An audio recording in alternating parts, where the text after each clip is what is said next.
We've got some Hey, fresh I'm new young Luis. talent And doing I'm some things that I Luis. know And you're you listening haven't to the heard Content is before. Profit podcast. We spent the last 4 years learning the strategies and techniques from some of the top marketers in the world on how to create content that turns into profit. If you'd like to learn more about how to turn your content into profit, go to contentisprofit.com. That's right, guys. And today we have an amazing guest. He's going to show us, well, we are going to talk about how our guest left his corporate job to find the true meaning of love and how content plays a part in all that. Oh Yeah. man, I can't wait to like dig in this guy's mind. It's so exciting. But before we get started, guys, please don't forget to smash that subscribe button on the Content is Profit podcast. We would love for you to stay in touch with us and catch up on all the episodes. Remember to follow us on social media at BIZBROS. And if you want to catch the live show, you can tune in Monday, Wednesday, Fridays Yeah, on Facebook. that's right. All right. I think without further ado, it's about time to introduce It's our about guest, right? time. So when we first met today's guest, we honestly had no idea what he did. As soon as we heard him speak, we knew he had some experience in the game. Yeah, he has great copy. He's clever. He is funny. But most importantly, he helps people create ridiculously awesome marriages. He is on a mission to get rid of mediocre love. Love it. He has achieved some awesome milestones like publishing continuously for 7 years. He has more than 1 million downloads of his shows. He has his own TEDx talk, which we'll talk about, launching his later venture called Epic Wives Experiment, and above all, having a ridiculously awesome marriage. Introducing the gift master, the soon-to-be dad, Mr. Nate Bagley! Woo! Yeah, Nate, my man, welcome to the show. I bring you guys with me everywhere. You're like the ultimate hype beast. I love it. Let's go! I mean, that's part of the fun, right? Oh, man. Dude, it's amazing having you here. We are super excited, Nate. Honestly, since we met you in one of Steve's event, I've been like, this guy knows so much. Like, I'm telling you, it's like, oh, this guy, he's pretty good. So we need to dig in and, get all the goodies. Yeah, I want Well, to. the feeling is Go ahead. mutual. When I met you guys, I was like, these are my brothers from another mother. So Let's go. I the mean, connection is real, guys. yeah, I mean, we know you have the dance moves. We come from South America, which dancing is like you're born dancing. You're a baby, and you like go out and do that. So we're gonna talk about that on how people are using creative ways of content to go about their days. But before that, like, I want to know, like, why don't you share a little bit of your story? We know that you're an amazing content creator. You have an amazing program that you're helping so many people, adding so much value, getting results, and literally changing their lives. So how did this start? Yeah, man, it's kind of a weird story. So I just knew from a very young age that I wanted to one day get married. Like, I wanted to have a family, wanted to have that life. And it was very obvious to me, and you guys can probably relate to this. It was very obvious to me that some people had amazing marriages and some people did not. I remember going to my friends' houses, and there were some friends where I went to their house and it was like fun, and their parents got along, and there was no tension, and it was like everybody just enjoyed being together in the same room. And then there were other houses that I would go to, and I feel like we had to hide from parents, and like mom and dad did not get along, and we could hear them arguing. Yeah. And there was this tension, and it was just very clear for me from a very young age that there's a spectrum in quality of relationships. So when I got into my 20s, I was like, all right, time to get busy. Like, I want to date, I want to fall in love, and I want to marry the girl of my dreams. And I got stuck in a really nasty pattern of breakup after breakup after breakup after breakup. And eventually I realized that all my relationships had two things in common. One is that I was a part of the relationship, and the other is it was failing. Yeah. And so I'm like, I've seen all these TED Talks and all this research and reading these books saying that like the most important thing to your overall quality of life is the quality of your relationships. Yeah. And my relationships all sucked. So I was like, I got to figure this out, or I'm going to be doomed to be one of those couples that's just miserable their whole lives. Yeah. So I ended up quitting my job at I was 26 or 27. And I went on this crazy cross-country road trip and interviewed hundreds of couples who were madly in love with each other to see if I could figure out what they did differently than everybody else that made their relationship so extraordinary. Wow, amazing. Yeah, that sounds like... So here's my question, right? Because obviously the show is called Content is Profit, right? And profit means so many things to other people. Like for us, it means freedom, time, right? Because if we're making profit, we're able to afford those experiences that is gonna take our life to the next level, right? So you decide to take on this trip of interviews and getting to know all these people, these couples, right? Do you start publishing right away, or is this something that you do for you, just for you? Well, I did it for me, but I knew that there were other people who had the same questions I did. So I was smart enough to record all of those interviews and ended up publishing them on a weekly basis afterwards. And that's kind of how I got in this game, is I realized I'm not the only one who has these questions about how to have a great relationship. There are a lot of people out there who are struggling and they don't know where to get the answers. And a lot of the answers that exist are hidden in research studies or in really boring books. And I found that I had an ability to go capture these stories and capture these principles and come and relate them to people in a lot more of an approachable way. And I hope that my passion for this topic is really contagious and gets other people excited about it. Yeah. So that's kind of how I got started. Is I started hearing these stories, sharing them. Other people were like, oh my gosh, I want to learn more about how other people are doing this well. And then it just kind of cascaded from there. That's amazing. Yeah, no, that sounds amazing. I have a quick question for you regarding recording them and then putting them out there. Did it ever go through your mind, thinking well, do I really want to put all this work out there? What is other people going to think? Did that go through your mind? Yeah. Every time you hit the publish button, there's that fear.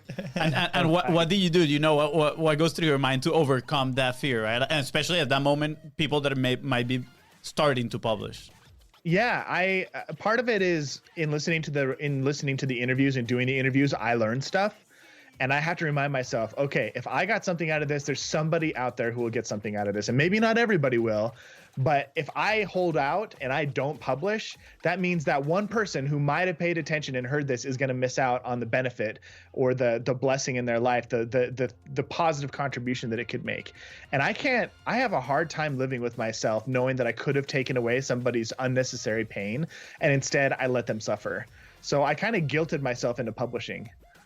That's such an amazing nugget right there, because we've found, especially also us, I mean we recorded our first 5 episodes of the show and just stay there collecting dust, the equipment collecting dust for a full year, and I think it was on a similar situation where we saw okay, if our message, if only one person pays attention to this and we're able to help them to go to the next step, wow, that's such a big reward already.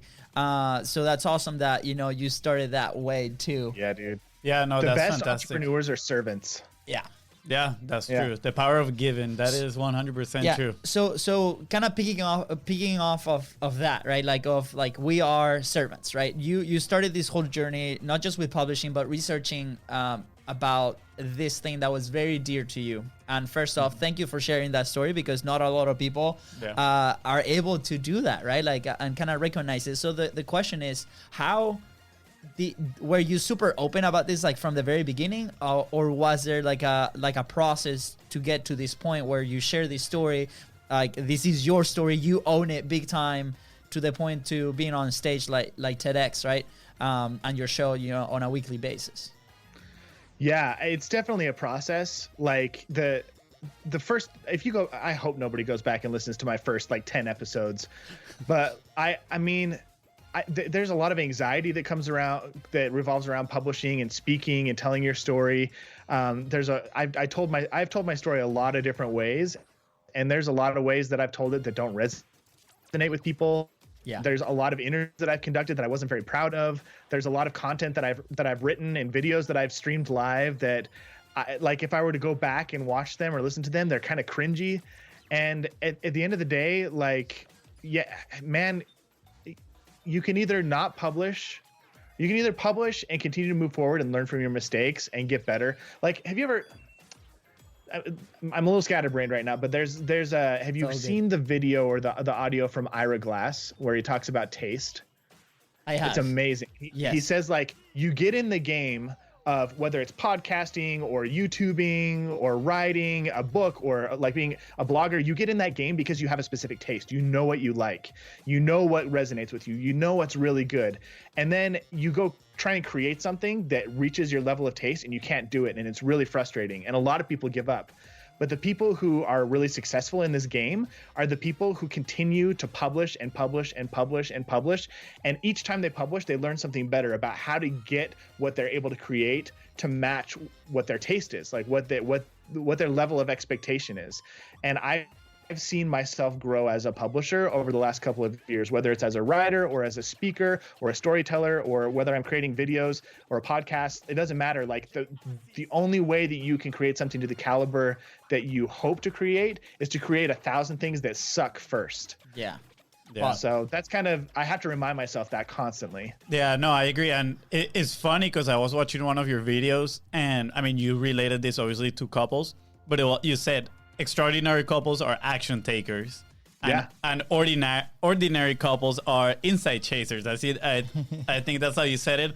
Yeah, and I think this applies 100% too with publishing, right? Like you're talking about getting better progressively, but the only way to do it is by taking action, right? Like there's always a million excuses. Like, oh, I got to watch another tutorial video on YouTube, or I got to get a better microphone, or I need to buy a better camera first, or like I need to finish this course. And it's like, no, man, just publish. Hey, that like, was me, man. Hit the go live button on your Facebook feed, on your phone, and just start going, telling your story, and eventually, like, you'll find your voice. And it doesn't matter the platform, the tools, doesn't matter how well it's edited. It just matters that it's a compelling story and that you have practice in it.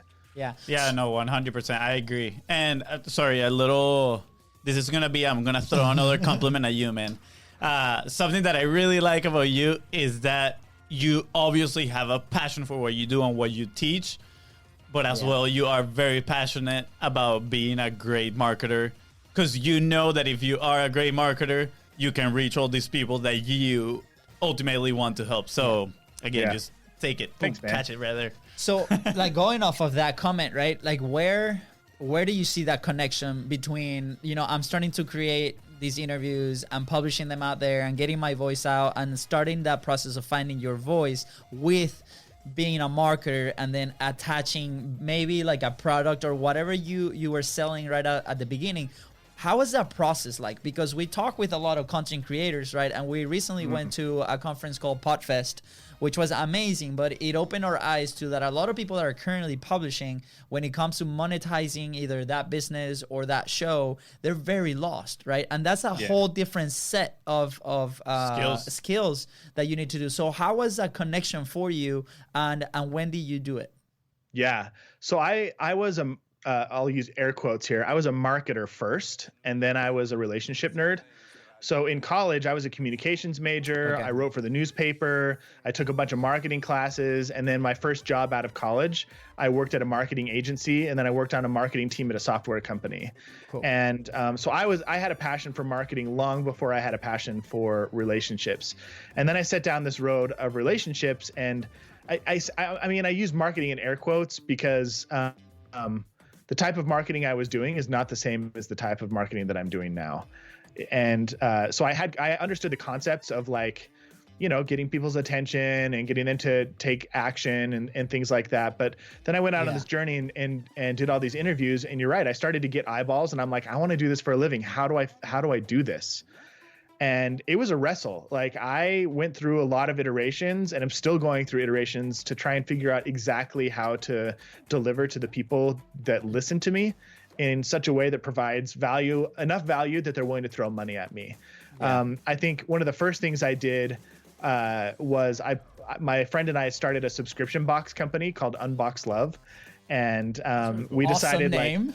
Yeah, it was kind of cool. We decided we would curate a date in a box and send it to couples once a month, so they didn't have an excuse not to go on a date night. And it was a lot of fun, like conceptually, a lot of fun, but logistically, a nightmare. Because like every month we'd have to plan a new box. We'd have to source all the materials. We'd have to get them all packed up. We'd have to get them all shipped out. And then by the time we got them shipped out, we were already behind planning the next month's box. And it was absolute madness. And although I liked the vision of the business and I was like, I can leverage my platform to like sell people into this product and it's going to be really cool and it's recurring revenue. Like the margins weren't there. I didn't understand numbers. I didn't have enough time to focus on marketing. And I thought people would just like throw their money at me because it was a good idea. And then later I went on and I did like coaching programs and one-on-one coaching and realized that I did not love trading my time for money. And so I went through all these like different iterations of trying to serve people in a way that brought me joy and also fulfilled on their needs. And, you know, I closed the subscription box business. I don't do one-on-one coaching anymore. I don't really do group coaching in the way that a lot of people do group coaching. And now I just like, now I do something completely different, which is a lot of fun. But yeah, it's like finding the connection between publishing and building an audience and selling to that audience was not easy, and it's still something that I'm working on and learning. But understanding the true principles of marketing and creating a sales message and a hook story and an offer that people buy into, and like teaching people to pay to get value, like that's becoming something that I'm really enjoying doing. Yeah, that's awesome that you're enjoying that process. You know, earlier we were on the show, and one of the lessons that we've learned with our business, we used to have a t-shirt company. You know, the t-shirt that FONZI is wearing right now, we made it right with our own hands, and that was so awesome. But at the same time, the process was very, very painful, and we're like, we're never, ever, ever, ever gonna do this again because we're not enjoying the process. So you know, we're now in a position where you know we drink our own Kool-Aid and we're really enjoying the process. So. I feel like you enjoy your process so much that, you know, you continue to publish, to reach out to like these experts, to reach out to your audience, right? And at the same time, you're making that connection. It's like, okay, what do they need? How can I help them? That, you know, at the same time, I can build a business around, and I think that's wonderful. So tell us a little bit about, was there like I mean, along all these 7 years that you've been publishing or building different businesses and different ideas, was there like a moment in there that you thought, hey, I'm done with this? Like, yeah, I quit. I did quit. You did quit. Okay. Yeah. Tell us more about that. Yeah. After I sold Unboxed Love, I cashed in my chips. Like people are like, oh, you sold a company. That's so cool. You guys, when I sold my company, I made enough money to literally break even and pay off the credit card debt that I've been carrying to try and keep the company alive. Yeah. Wow. It's not glamorous. I'd call it a single. Like I hit a single. I didn't hit a home run. I got on base, and I was so exhausted after that. I sold that company and then got married to my wife. And I told my wife, honey, I'm taking some time off from the entrepreneur thing. I just want to get a 9-to-5 where I have security, where I have benefits, and where I can just be a good provider, where I can come home at 5:30 every night and just be with you without being distracted about like what's going on in my business and how's my customer support doing and like all these other things, you know? Yeah. And so I did that. I went back to the 9-to-5 grind for like a year and a half and just walked away from all this relationship stuff. And what ended up happening is about 18 months into our marriage, my wife and I went for a walk, and halfway through the walk, she stopped and she just like looked at me and goes, honey, I need you to do something for me. And I was like, well, okay. And she's like, I need you to quit your job. And I was like, what? And she's like, the light is gone out of your eyes. Like when I married you in large part because you had this passion. Yeah. And I know you still have that passion for helping people have awesome marriages. And I can't stand to see you just like going to work every day. It's like sucking your soul dry. I want you to quit your job. We'll figure out how to make it work. I need you to do it. And I was like, oh my gosh, I like burst into tears, gave her a big hug and a kiss. And I was like, okay, this is terrifying, but we're going to figure out how to do it. So the reason I came back is because my wife advocated for me, not because I chose to come back. That's awesome. And talk about finding that one person that is going to support you no matter what. And not only that, but like push you could like, I can tell definitely she knew what you're capable of, right? And she's just encouraging you to do more what you're here for. So that's an amazing That's story. amazing. I mean, you know, even let's say there's people that are publishing right now, even with their audience, you know, there's sometimes so much hate, especially like if you play on the polarizing side, right? You have your own message and you truly believe what you're saying, but there's always going to be people that might not agree with you. And the fact that you found so much support, you know, with your wife to the point that she's like, hey, I need you to continue on this journey. Like, I'm going to support you 100%. I think I see a connection that with your audience too, right? Like, because I mean, what was your audience like feeling at that point? And when you came back, and like, was that like, were they waiting for you, or like did you have to like rebuild the whole thing? Yeah, there were some people I cleaned out a big chunk of my list when I came back, but the people who stayed on were like, hey, we've missed you. Where have you been? Like, is everything okay? Yeah. So I think they were excited to have me back. And it's been fun to see people who are like, yo, I've been with you since the very beginning. Like, since when you did raise money for your Kickstarter, and I watched you do the trip, and like, it's been, 7 or 8 years. I've watched you go through all these iterations, and it's cool to see it. So yeah, like, it's amazing how many people feel connected to you when you publish that you don't even realize it. Yeah. That's a spooky thing. Yeah, no, we actually have a term for that. We call it the silent watchers. The silent watchers. Yeah, we actually had a 45 live challenge, which is you go live on Facebook for 45 days straight, and we actually got business out of a silent watcher. Like, one day he just texted my brother like, hey man, I've been watching your videos. Like, do you guys want to have a content dinner? We're gonna sit down and talk about content and stuff. And it turned out into an awesome deal, right? Massive opportunity. Yeah. So that's amazing. Yeah, it's, and that's the thing that a lot of people, I think, they're driven by, metrics, right? Like, oh, how many viewers do I have? How many people are watching live? And of course, we are like day in and day out, we are bombarded with people that have content with thousands of viewers, right? So if we get 2 viewers in our live stream, people are going to be like, oh, I'm a failure. It's like, no. Like, imagine you have those 2 people in front of you. Yeah. I bet you're going to get sweaty armpits. You're going to be super nervous, right? And like it's crazy. Like, even if it's 2 people in front of you, 5 people, whatever. Now imagine as soon as you start growing, right? So it's a crazy thought that you can help people through a camera. Like, you cannot even see them, but you're helping them. It's nuts, man. Going off of that, do numbers, like when you say, dude, like 1 million downloads, that's so many people, so much, like, wow, like your message has reached out to so many households, and you've been able to help with your message and with the experts that you bring. What does that make you feel? Does that mean something to you? No. I mean, not like, it's a cool number. Yeah. For sure. But I've never been a numbers person. I've always been an impact person. And the 1 million downloads doesn't mean nearly as much as the email that I get from one person who goes, I really needed to hear that today. That's or I watched this old video, or I participated in your course and everything changed. Like, we've done 2 iterations of the Epic Wives experiment. And every time we do it, I hear these transformational stories. One of my favorites is this woman who we're teaching about gratitude and appreciation, and how to give that in a very specific way to your partner, so that it makes them want to give you more of the thing that you like. And this woman was like really stressed out, and she called home one night, and she's like, honey, I'm not gonna be able to make it home in time to make dinner. Can you please take care of it for us? And he's like, yeah, no problem. So she comes home from work, dinner's ready, and she uses the gratitude formula, and she tells him, how much she appreciates it and why she appreciates it. And he goes, honey, I had no idea that dinner was stressing you out so much lately. How would you like it if why don't I just take care of dinner from now on? Would that be cool with you? And she's like, really? He's like, yeah, if this is stressing you out, I'd be more than happy to cook dinner every night. Let's take it off your plate. You don't worry about dinner anymore. I got this. Wow.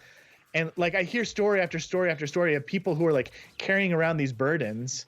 And then, like, because they've discovered my content or taken a course, their life and their relationship has completely changed. They feel less stressed and more connected, less burdened, and like more at peace. And it's like, that to me is way more important than a bunch of downloads. That's also, sorry for interrupting here. That's great. And I think there's a super valuable lesson here for everybody that is listening, that if you're focusing on the metrics rather than on the impact that you can have, take a look at yourself, because maybe you are not doing what you're really passionate about, it's because I think it goes hand in hand. When your purpose and your impact driven, the crowd is gonna is they're gonna. I mean, I'm not gonna say the cliche build it and they'll come, because again, you need to know how to market your stuff.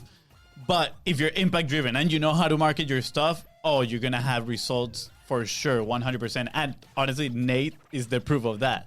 Yeah. You can just hear right now 1 million downloads, and he's like, yeah, like I don't really care. What I care is the stories that people come to me with of their success, of how I've been able to, you know, influence a little bit of their lives to make it a little bit better. And that is amazing, you know. I think that's our goal with Content is Profit. Hopefully someone that is listening, they're like, you know what, I'm gonna start publishing right now. I'm gonna go crush it. We've done it with a couple of people. It's been fun because like they're like, oh guys, like I see you guys there, like I see your faces on the feed or whatever, and like what's the next step? And you know, just having those conversations, we call them content conversations, is such gratifying, because now we're able to create a positive impact, just like you are with your audience and with the Epic's Wives experiment.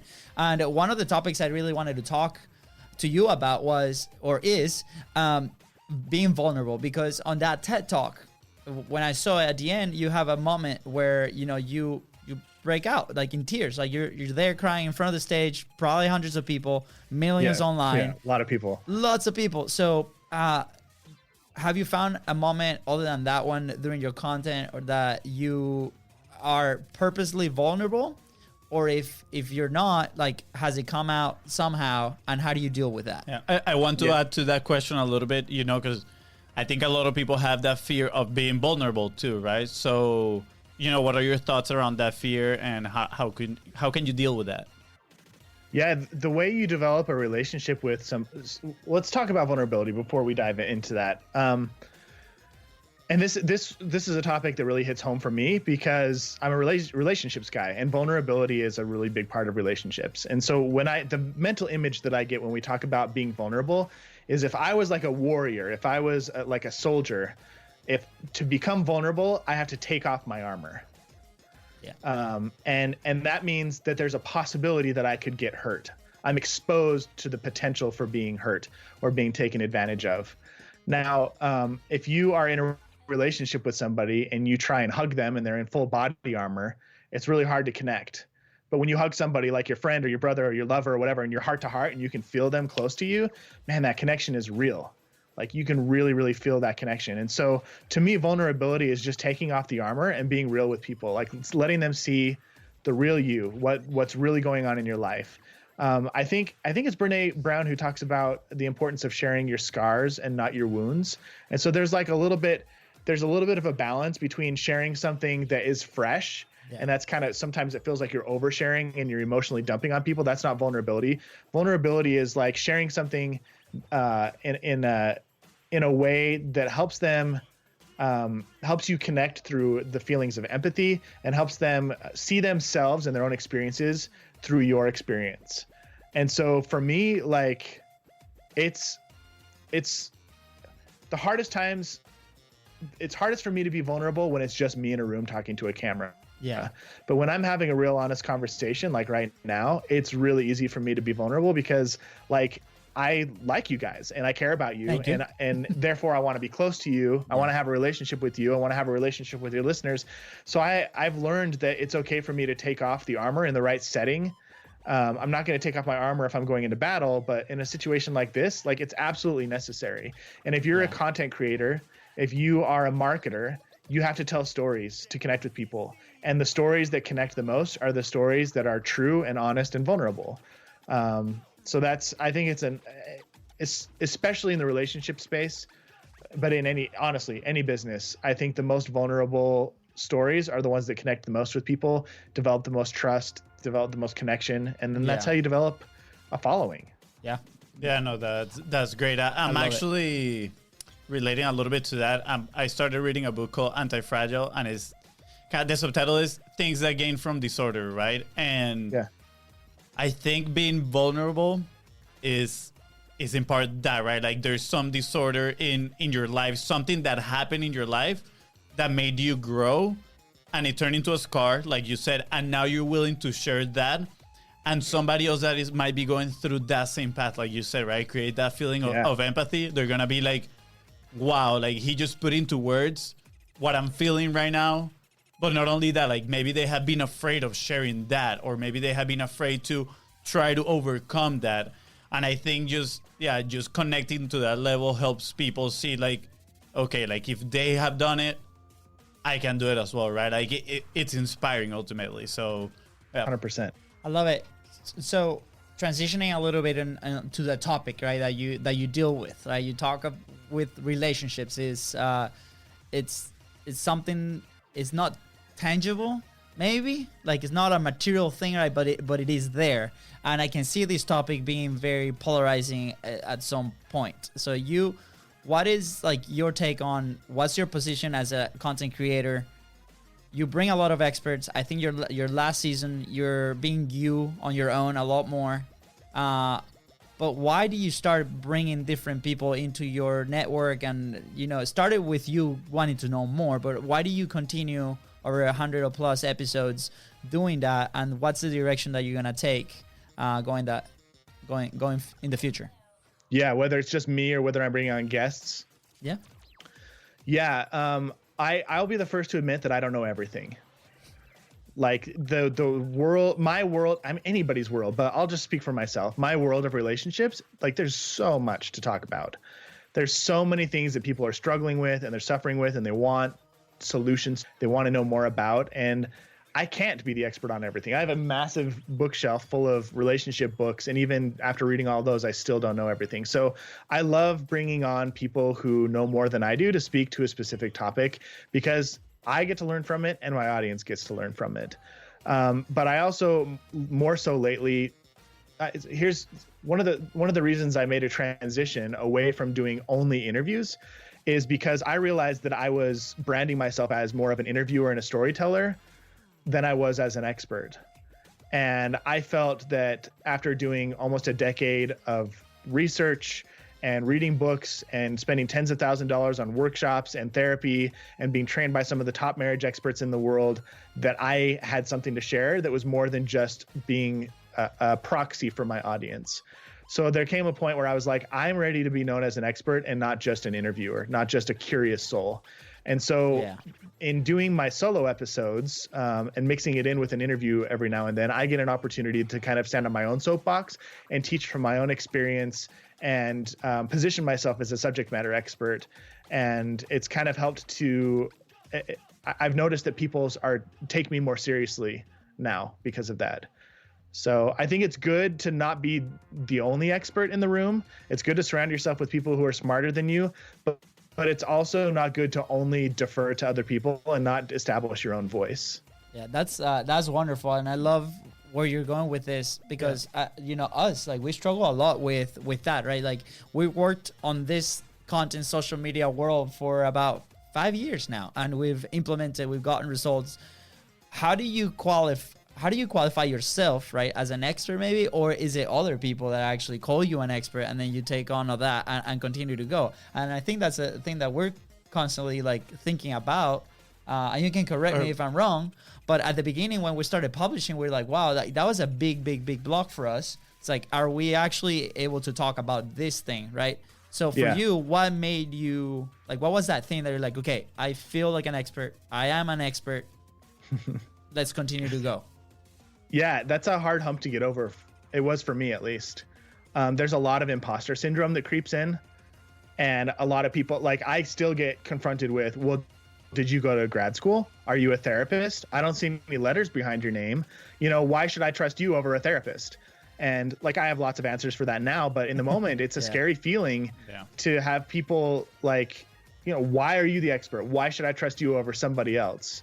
And to me, the expert, I read who said this? I can't remember who said it, but somebody said the most important person in your life is probably going to be somebody who's just 2 or 3 steps ahead of you, that they can turn around and show you the obstacles and how they overcame them that you're facing now. That's amazing. I think a lot of the times we look at people who are like a mile down the road and we think that they're going to be our mentors and the people who help us the most.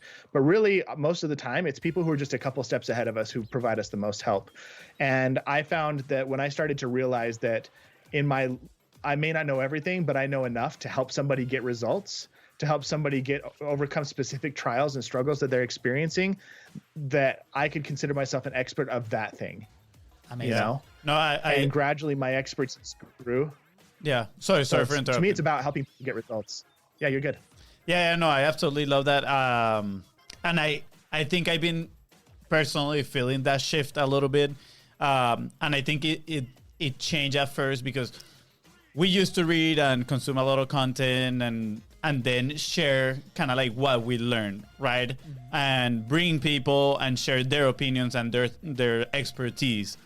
But I think it wasn't until I started being more of, and not in a bad way, but like of a critic. So now instead of just reading a book and be like, oh, I learned this and share it, now I read something and I ask myself, do I agree with this? Yes, no, why?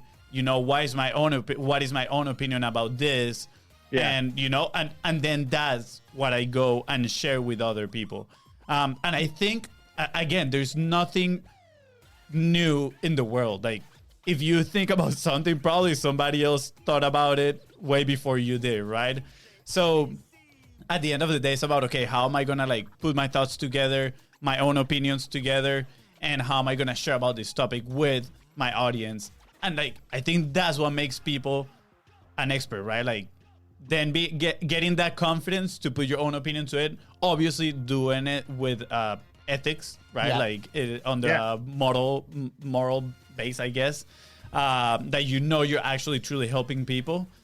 I think that's the difference, and that is a big hump, right? Like what you said, that imposter syndrome. Because as soon as you start doing that, you're like, oh no, what are the others gonna say? I'm not the expert, right? Like, what if I get found out? Yeah, exactly. Like I remember the very first time we went to sell or social media marketing agency services when we first started, that we went to a restaurant, and my biggest fear was him asking me, oh, what is your diploma in? Because I graduated as a sport management. That's my degree of sport management. I never used it. But I was like, what if he asked me? Oh, no, you know, like I even dressed up like a suit on. Yeah, like a tie, everything. We need to find a picture of that, man. And I went there and I talked. And guess what? He never asked me, like, hey, did you graduate? What's your degree or anything? So, you have that confidence and whatnot. So, yeah, thank you for sharing that, you know, that shift and how difficult it was. Because I think people need to hear that not everybody has it easy. Yeah, I think what it boils down to is, if you don't ever want to be found out, don't claim to be an expert of something that you don't know a lot about. Exactly. Like True. what in my space, there's a guy that I'm thinking of right now who is considered like the expert in a specific domain of relationships, and I went to one of his trainings. And he was like teaching, it was just a master, just like pouring out knowledge. And then he crept into a domain of sexuality and sex, which was not his forte. Like he hadn't done a lot of research around it. It's not something he'd spent a lot of time in. And he shared his opinion, and he carries a lot of authority in other aspects of this domain. But when he shared that opinion, I was like, I lost credibility for him. I was like, oh man, why is he talking about this? This isn't his domain, and he's wrong. Like I know he's wrong because I've studied all this stuff, and like I knew he was wrong. And so like if you don't ever want to be caught being uncredible or not having good credentials, just don't talk about stuff that you don't know anything about. Refer out to other people. Yeah. You know, there's actually people get more respect for you when you say, actually, I don't know the answer to that question, but I know somebody who does that can help you. Like maybe I'm not the best guy to help you develop an email campaign. I'm an expert in YouTube videos. I'm really good at helping you create dynamic YouTube videos that create engagement and stuff like that. If you want emails, I'm not your guy, but I know a guy who can really help you. Like you don't need to be the expert in all things content. Just be the expert in the thing that you're really passionate about, and be enough of an expert that you can pave the way for the people who are a few steps behind you. Exactly. Yeah, I agree 100% with that. I think it's, and I think it's even more difficult to admit and tell the other person that you don't know about that, or that you're not the expert about that, and therefore they're gonna be like, okay, like respect, you know. So that's an interesting lesson, and as a client, another golden I'd rather nugget. hear that up front than find out. Like I'd rather hear from somebody that I hire that they're not that they don't have the answer, but they can find it and have them be honest with me, then have them go, yeah, we can do that. And then a couple months go by and I paid them money and they're not getting me results. And I'm like, what is going on? And then find out later, like, oh, actually, they didn't know what they were doing. Yeah, no, that's way worse. I can relate to that because, again, we were talking about this morning. We actually used to have a client that, I mean, she was amazing. We learned so much with her. It's like that first client, right? Yeah, that first client, right? That they tell you, hey, can you do this? And you're like, yes, of course I can do it. And then immediately you go to YouTube and like try to figure it out. And I mean, it was obviously a moment of our life where in part we were operating out of need, right? It's like, yes, we can still do it. We can do it. I'm putting challenges on us, but it led us to where we are right now. And it taught us the lesson, okay, we need to be the experts in one thing. We cannot be the masters of everything because like that doesn't really exist. So yeah, it's interesting because looking back at our story, I'm like, wow, we were there, right? Yeah. And it's fun to see how we overcome that. Yeah, I think this relates to not just with like what you do, but with your message, right? Like it's like the message that you put out there, specifically knowing what's your dream audience, who's that dream client that you want to work with. Did you know right off the bat who that person was? No, obviously. Okay. No. And what was that process? How do you discover, or are you still discovering who that person is? No, I'm pretty clear now. I mean, I started out as a storyteller, not as a marketer. Or, well, I mean, not as like an entrepreneur, I should say. Okay. So I told a lot of stories and built an audience, and then turned around and looked at my audience, and I'm like, oh, I guess that's who I'm serving. You know, I had a list of a couple thousand people, and I'd send out a survey and find out like, oh, it's 70% women, 30% men. Most of them are a little bit younger. Most of them are a big chunk of them are married and have like a couple of kids, and they're entering that phase of life where things are just really hectic, and they're starting to go, remember when we got married, how happy we were and how carefree we were and how connected we were, and now we're just worried about mortgage and finances and changing diapers and running kids to soccer practice, and we can barely even get on a date night. Man, life has changed. If we continue down this path, we're in trouble. You know, we're going to lose each other. And they come to me to reconnect. But I had to build an audience and talk to them and tell enough stories and engage with them and ask them enough questions to figure out who they were and what they were struggling with. So now, like the Epic Wives experiment is like kind of one of my big core offers that I do right now. Yeah. And I know exactly who I'm targeting. Yeah. I am targeting the wife who is feeling stressed out, overwhelmed, burned out. Like the majority of the relationship, the quality of the relationship rests on her shoulders. Like if she didn't engage her husband and like poke him and prod him, he wouldn't really show up. And she's feeling a little resentful. And then I tell a story about transformation and how you can go to from that place to a place of connection and passion and playfulness and fun and peace in less than a month by doing a couple little experiments, and your husband doesn't even have to know. And yeah, you might think like, I shouldn't be doing more than I'm already doing, but I promise you, if you do this, you're going to walk away at the end of this challenge and you're going to be like, oh my gosh, my marriage is so much better. Amazing. And I've had 500 women read that story, hear that story, and go, I'm going to give this a shot. You know, I give them a money back guarantee, and then they come and they try it out, and I get literally miracle after miracle. The last month, I just remember sitting on my couch night after night, just crying, tears of joy, reading these women's testimonials coming back saying, I don't know how this is working, but my husband opened up to me and connected with me, or my husband started doing stuff on my honeydew list, or my husband bought me flowers. He hasn't done that in a decade. And they're like, what is happening? And I'm like, you guys, like, you're doing the work. That's what's happening. Exactly. Like, and anyway, so that's like, once you lock in on who your customer is and talk to them enough, you figure out what they struggle with, and you tell them the right story, and all of a sudden it's like, yeah, I want those results. Amazing. It's a cool experience. I love how specific it is, and I think, you know, we struggle a lot with that when we started this whole content is profit side of things. Do you ever like fear that there was not enough people, like if you go that detail. And by the way, if you're listening and you fit that profile, please go and check Nate, because we've seen those reviews and they're amazing. We actually have personal friends that are part of that program and they're loving it. So but yeah, so back to the question is like, do you ever feel like there was not enough? They're like, okay, I'm being so specific, I'm not gonna have a market for this, I'm not gonna be able to keep my lights on? Yeah, definitely. There's all these narratives that go through my head. It's like, one, there's not enough people. Two, if there are enough people, I don't know how to get in front of those people. How do I get in front of them and convince them? Three is, why would they follow me when they could follow somebody else? There's other people out there doing similar stuff that have way bigger following than I do. Why would anybody sign up for my thing when they could go do this thing with this other person? Or the credentials creep in, that imposter syndrome. Why would they listen to me over somebody who has way more experience, or who has proven different results? Like maybe they have 300 testimonials and I only have 50.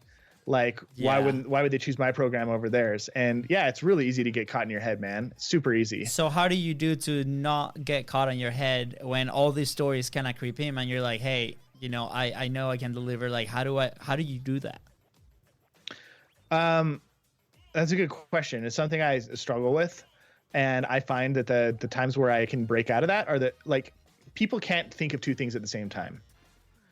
It's impossible. You can't think of two things at the same time. You can't focus on two things at the same time. You can alternate back and forth really quickly, but you can't just stay fixated on two things at once. It's impossible.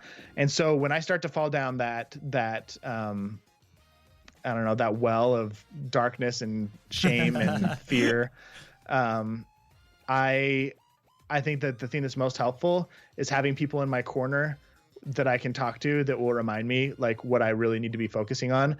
I save every email. I have an email folder in my inbox called Feel Goods. And every time somebody sends me a thank you note or a testimonial or something positive, I save it and I put it there. And in those moments where I'm feeling discouraged or like, nobody's going to listen to me, I go back and I go, oh yeah, here's a list of like 100 people who've listened to a podcast episode or taken a course or done a challenge and they got real results. And like, that's why I'm doing this. And if I don't pull my head out of my butt and keep moving forward, then people who need this type of a result aren't going to get it. So I love start working. I love the feel good folder in the email. Yeah, I'm like, let's do that. Yeah, we actually, we were Funnel Hacking Live, right? And we heard Tony Robbins, and for me, like, it was very meaningful what he said about the positive stacking. That activity for me was so powerful, to the point that it's very similar to what you do with the feel goods, right? Like you're just stacking a ton of positives. So when you identify that you feel down, you go back to that. And I think with most content creators, especially if they're starting up in their journey, they're gonna face so many things. They're gonna face growth. They're gonna face like feedback. They're gonna face haters, right? And I think something like that is very useful to have, where you can remember, okay, what are the positives? Who's the people I'm impacting? What have I done to help them out? And then go back and check those out. So that's amazing. I love it. Yeah, I think naturally as humans, we try to stay in our comfort zone, right? So when we have to do something to move forward, immediately it's like doubt, those limiting self-beliefs that you have, and they're going to stop you right on your tracks.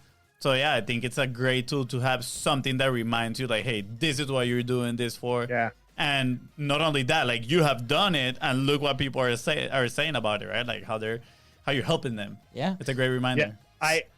I literally right before this call did a Facebook Live, and the topic of the Facebook Live was that there's two types of anxiety. And like your brain creates the feeling of anxiety to protect you from danger. Like your brain's number one purpose is to keep you alive. That's like baseline goal number one, and everything else is built on top of that. And anxiety is an emotion that's there to keep you alive. But like one type of anxiety is, oh, there's a tiger behind that tree. And the other type of anxiety is you're stepping outside your comfort zone. Yeah. And 99% of the time when we feel anxiety in life, or when we're feeling anxiety in our business, it's because we've reached a growth point. Yeah. Our comfort zone, we've like reached that edge of our comfort zone and we're stepping out into it. And always two things always go together, and that's growth and anxiety.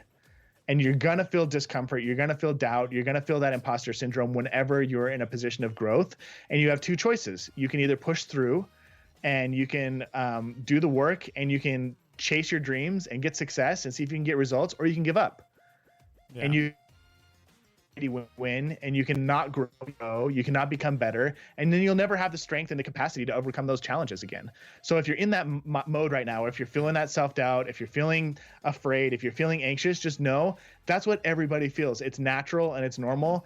And the goal here, if your life isn't in danger, is to push through that anxiety or become friends with it. Really understand, like, what are you trying to protect me from here? Yeah. Like, what most people feel anxiety and nerves around is like, somebody's going to judge me, somebody's going to hate me, somebody's going to criticize me, you know, somebody's going to take this and steal it. Somebody, like, there's all these reasons and excuses that you'll feel anxious about not publishing. But if you just publish, if you just produce, that anxiety starts to go away and you start to develop confidence. And it's the only way to develop confidence is to push through that anxiety.